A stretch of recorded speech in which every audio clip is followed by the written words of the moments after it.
dresses up with their culture. Kick me out of the fucking road. God,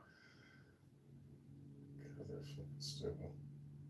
This possible incompleteness of completeness theorem. Yeah. Well, completeness. Well, okay, that's interesting too.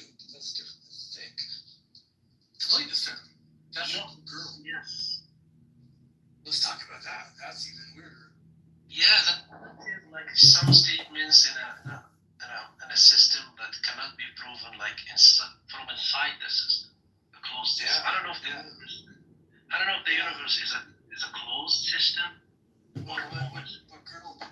What did Gödel said? I mean, Gödel's theorem says something like any sufficiently.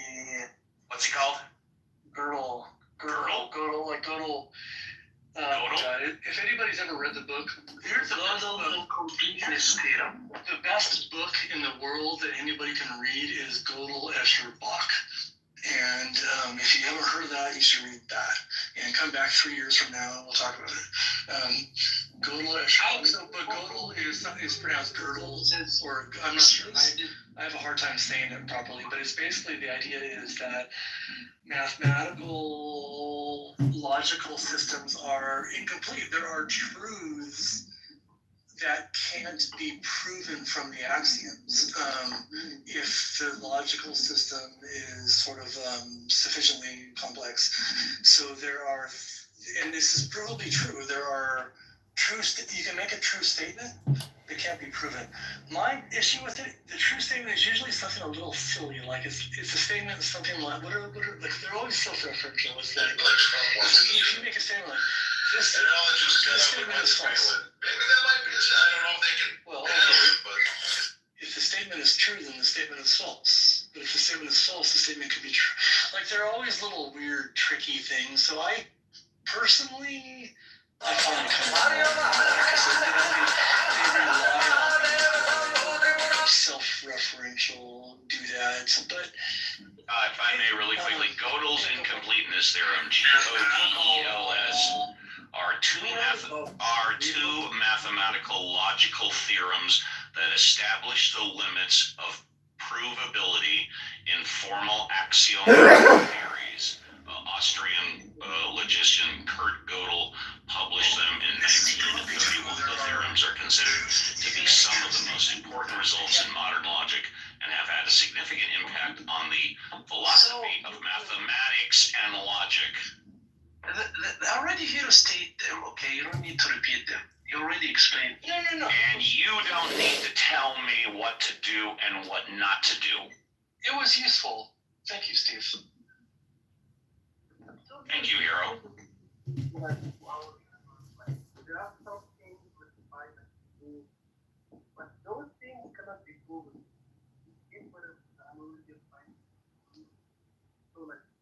I can't hear you. You got super quiet. I hope he stays that way for 15 minutes. Yeah. I really do. I was about to point out, I think Richard made a comment about the GEB book, about he just said, put a link.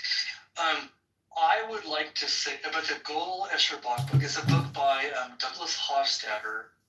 When I got I read this book. I have a bachelor's in math, which means I know like high school trig. It's not that significant, so I'm trying to say. But like, I learned about this book late in my undergrad career, and I read it. That book was fantastic, and I just freaking love. That book is a joy to read. It's really well written. It's really interesting. Even if you don't have to necessarily like follow it. What's in the book? Okay. Well, that's not the point. My point is, sometimes a book is about a thing, but regardless of whether you really get the thing, that book is just a pure joy to read. And when I first came on Clubhouse, I wandered around and I wasn't sure what I was doing. And then I found there was a room called the Gödel Escher Bach room. And I hooked up with that group. There was about 8 of us. And for like 3 years, we read Gödel Escher Bach, which I had already read when I was an undergrad. Wow. 20 years ago. And then we read like other Hofstadter books and other books about consciousness and shit like that. My point is, it's just, that book is just fun. It's so well written. I don't care if he's right or wrong. It was just an absolute joy to read. I would highly recommend it. Is it by the same guy? By what?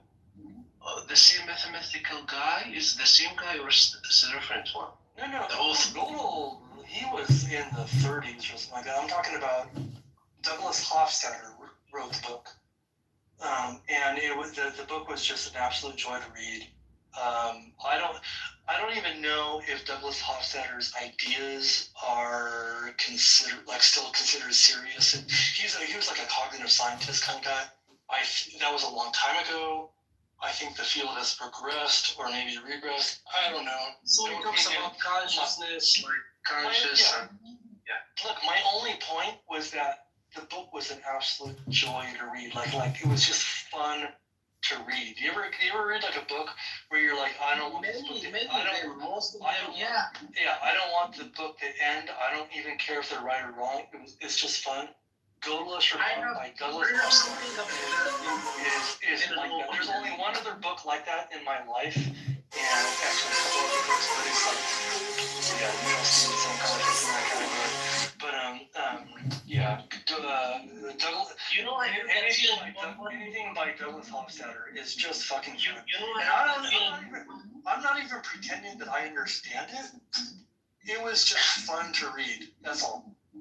oh my god, I'm gonna look it up. Seriously, he's like a cognitive scientist kind of guy.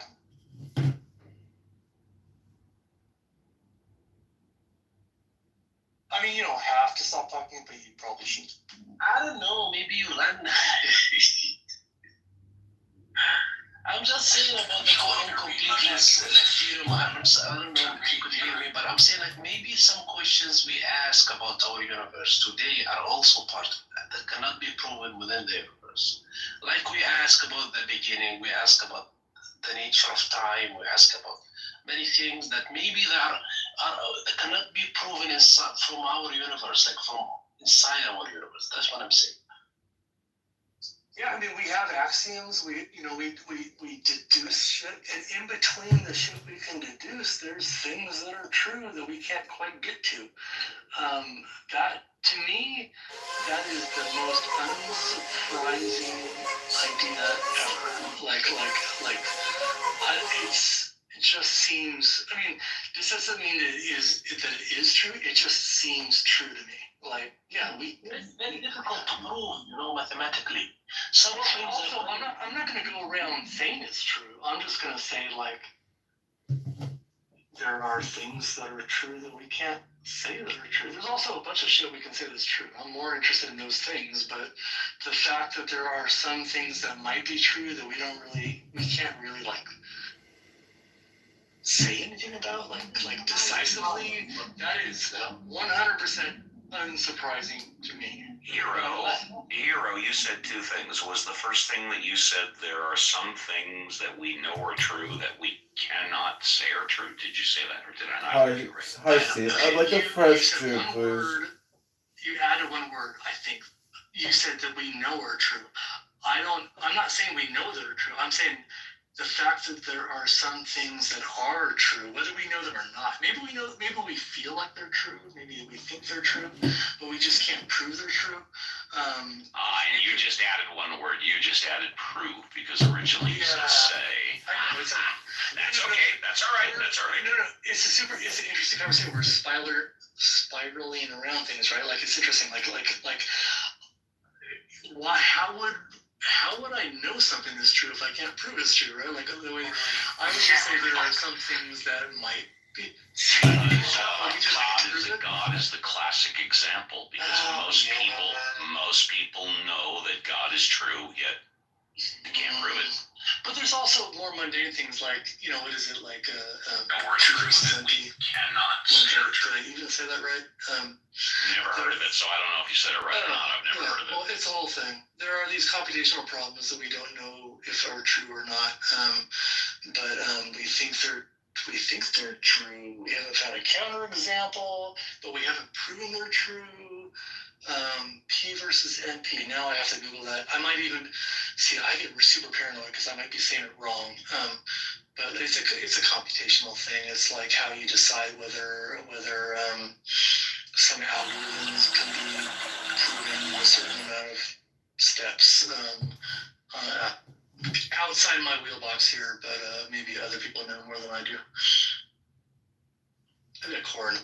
Hi, I would like to read the 13 Articles of Faith in the Sitter. Oh, that's gonna help.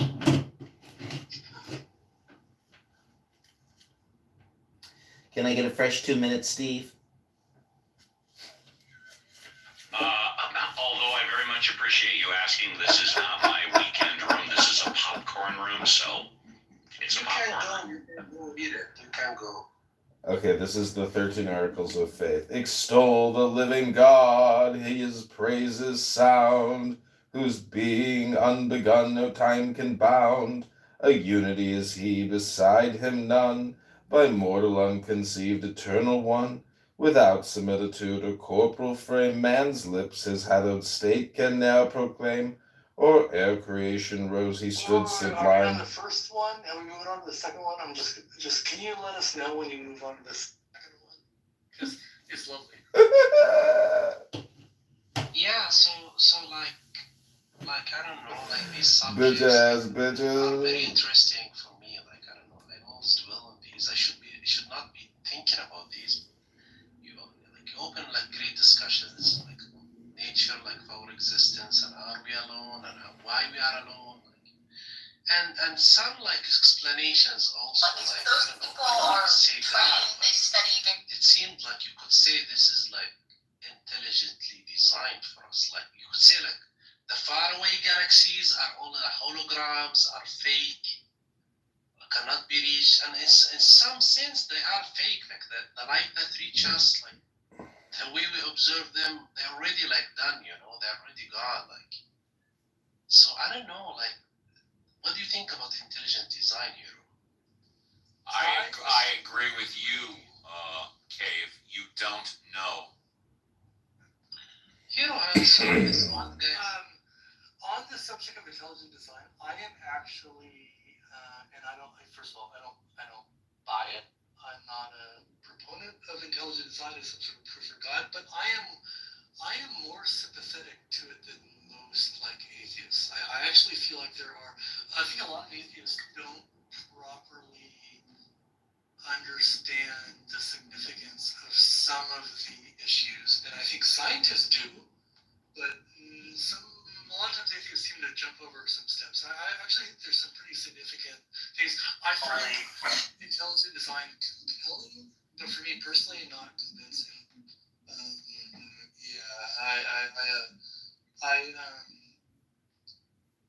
The whole idea of like multiple universes, for example, like that is on the face of it a pretty wacky idea, but a lot of atheists kind of like come to that because there are